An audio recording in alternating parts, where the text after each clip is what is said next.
Synchronous generator with bypass coils, current measurements, and FEM model verification. I'm John Imberg. I'm Alec Moore. Jason Yip. I'm Rahul Dutta. Abdil Trejo. And this is for the Spring 2020 Electrical Engineering Senior Project, EEE 192.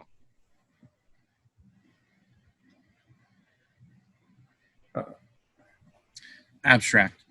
During the course of its operation, the stator coils of a synchronous generator can become damaged.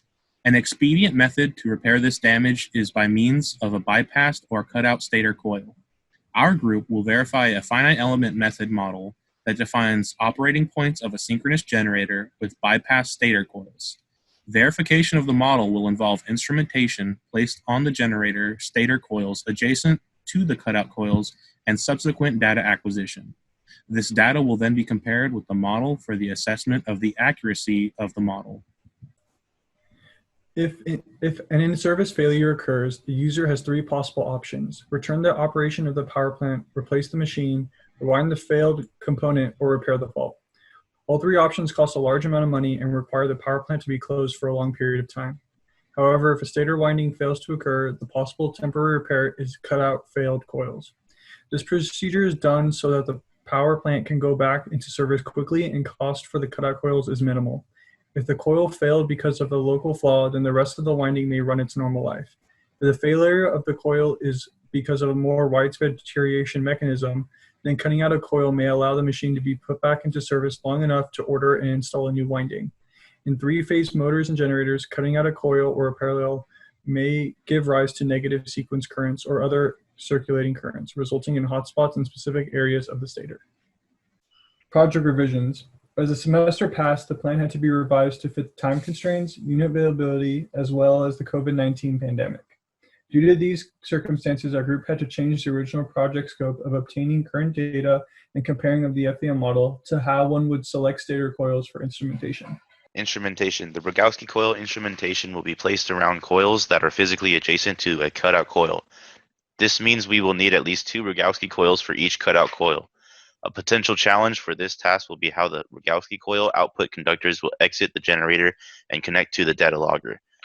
The Rogowski coils that are used must be flexible and rated to measure hundreds of amps of current. So how do we select coils for instrumentation? Ideally, we would simply instrument every parallel branch of the generator stator. However, we had a limit of 4 pieces of instrumentation due to supplier stock limitations. Therefore, we want to be prudent on where we place the instrumentation and also have concern for electrical safety. So for the safety concerns, we want all of the instrumentation to be placed close to the neutral end. This end will have a lower region of voltage compared to the line end. So this picture right here is a stator winding diagram for Unit 2 at Tokati Hydro Plant. Coil C38 is identified as a coil that has been bypassed. And so the 4 coils that will need to be measured will all be in relation to this coil right here. And so the selected coils are as follows. The first is C72. This is in the same branch as the bypass coil, and it is also close to the neutral end.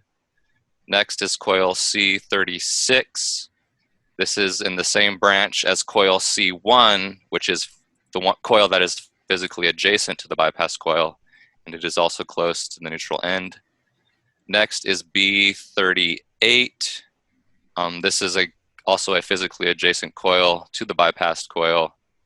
And then finally, we'd have coil B36, which would be chosen as a baseline measurement to compare with coil B38.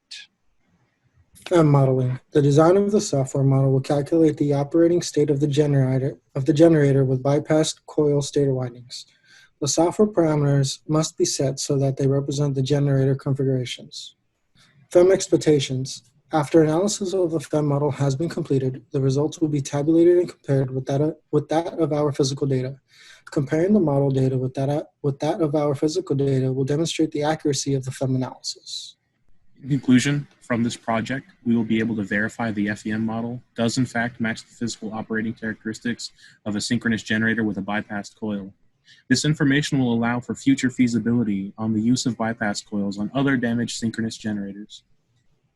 Thank you.